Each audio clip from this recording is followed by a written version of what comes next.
Magandang araw po mga kawangis ko kung saan man sulok man ang mundo.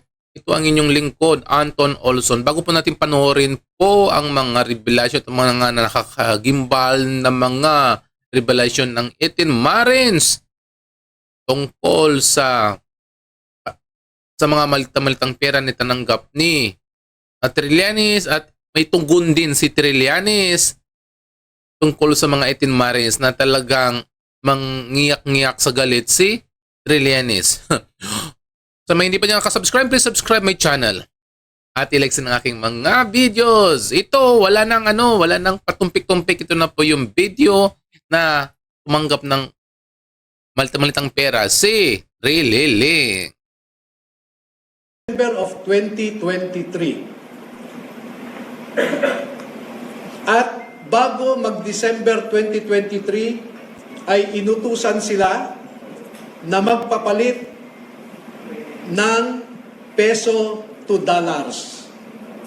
Dalawang maleta na ang bawat maleta ay may nilalaman na 56 million pesos.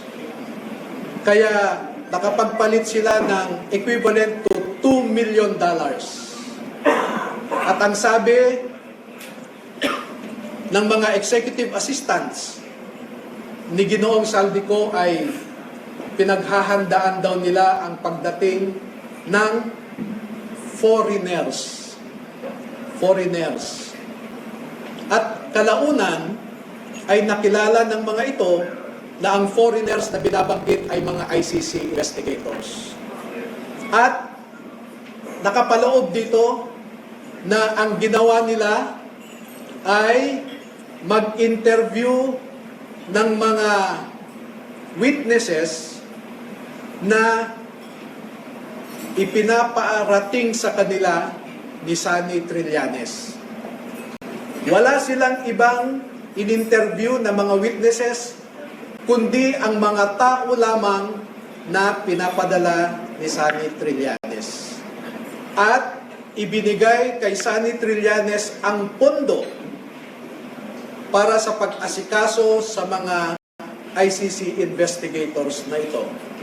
Kaya naman po, lahat ng sasakyan na ginamit, lahat ng hotel accommodations ay sinagot ni Saldico at saka ni Sunny Trillanes.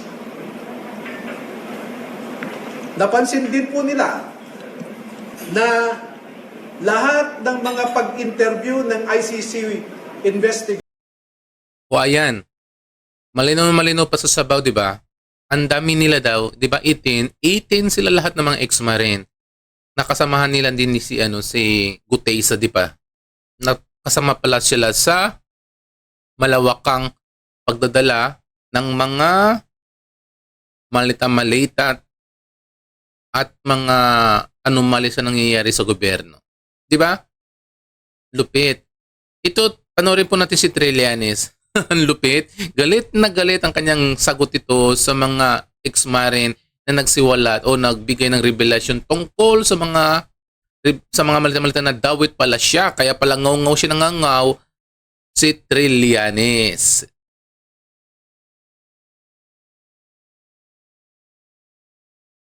Sana yun. So, at nung itong mga humarap na ito ng mga dating sundalo daw, yan po ay violation ng Rome Statute yan. Kaya pwede silang makasuhan ng obstruction of justice. Laro-laro lang itong ginagawa nila na ito. Kung nagpapagamit sila sa mga kampo ng Duterte para lang maitulak yung kanilang agenda, well, pagbabayaran nila ito. Hindi pwede yan. Nasa mali sila rito. Itong ginagawa natin na pag-pursue ng hustisya through the ICC, ito ay para sa ikibubuti ng mga pamilya ng biktima at ng ating bansa para panagutin yung mga mastermind na to. Huwag nilang sasabihin na nasa tama sila rito kasi talagang sasamain sila sa akin. Maliciously implicated doon, I encourage them to file para tignan natin kung hanggang saan yung PC ng mga handlers niya mga yan. I'm sure ilalaglag yan at in the end, hihingi ng tawad yan at nagkamali sila. At I can just see that coming. O, di ba? Galit na galit. Kaya kung makikita niyo mga kababayan ko, parang nagkakaroon po ng pattern, di ba? Kung paano dinala si Tatay Digong sa dahig, yung pala nakipagsabotan talaga ang palasyo. At ang gumagalaw lang pala, ang kumukumpas yung palasyo, pero ang gumagalaw si Trillanes. Kasi siyang nakikipag-dialogo sa mga ICC sa sobrang galit na, di ba? Noon pa man, noon pa man, yun talaga ang banta niya kagad kay Tatay Digong, nakakasuhan niya si Digong sa ICC. Kaso lang, hindi ka naman pwede kasi mag-file ng kaso sa ICC kung wala kang pera, talaga wala kang pera. Mahal pa naman yung papunta doon sa Netherlands, pabalik, at makipag-usap pa sa mga abogado. Napakamahal yan. Yung pala, may kumpas pala. Tignan mo, ang laki-laki ang binigay sa kanila ni Saldico. Kasi ang time na yun si Saldico, galit na galit yun sa mga Duterte. Ngayon, dahil kasama na rin siya na kinamumuhi ng mga palasyo dahil kumanta na rin si Saldico. At ang daming mga kongresista na dinamay pala nito ni ex-Marines, ang mga Marines na 18 na Marines, ang daming mga kongresista na dinamay nakasali po sa anomalya sa katiwalian sa gobyerno. Alam mo kung sino nangunguna? Ito ang listahan dito. Ito po ay mula sa affidavit ng mga ex-Marines. Nakadokumento Ang daming mga kongresista. Nangunguna po si Benny Abante. Diba? Ang nangunguna si Benny Abante.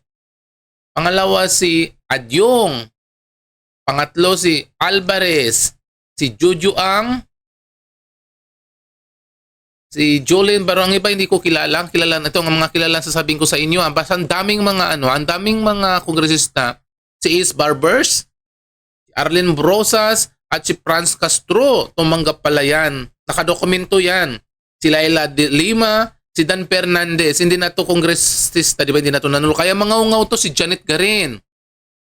Si Louis Strom, nako. Si Raul Manuel at si Sandro Marcos. Yan po ang mga kilala yan. Ang binabanggit ko lang po yung mga kilala ng mga kongresista na nakalagay sa dokumento ng mga Marines na tumanggap po ng mga malitang pera tungkol ayon sa mga ex-Marine sa anomalya sa flood control.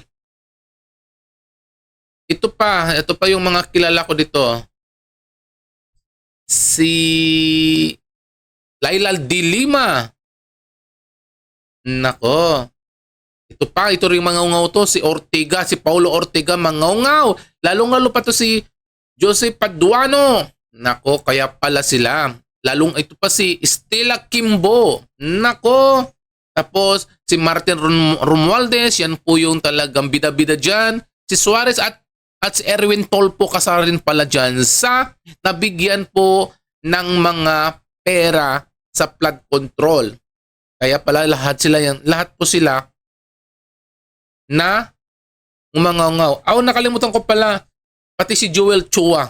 Yan po ang mga kilala ko lang mga binabanggit ko pero marami po sila na talagang sila pong umangaw-ngaw dyan sa kongresista at sila rin gustong magpatalsik kay BP Sara sa pagka-vice presidente. Di ba? Grabing revelasyon na to. Dapat ito ang dapat investigasyonan sa Senate Blue Ribbon Committee. Kasi tignan mo yung lahat sila po may dala ng mga ebidensya at naka-affidavit pa. Dapat ganun talaga, Kaya pala nakikita natin na may pattern talaga kung bakit dinala si Digong sa dahig. Tapos yung palasyo, deny ng deny. Kaya yan muna mga kababayan ko, yan muna yung update natin. Sa mga kapwa ko dyan OFW, kung hindi pa kayo nakasubscribe, please subscribe my channel. And sa ngayon, masalam.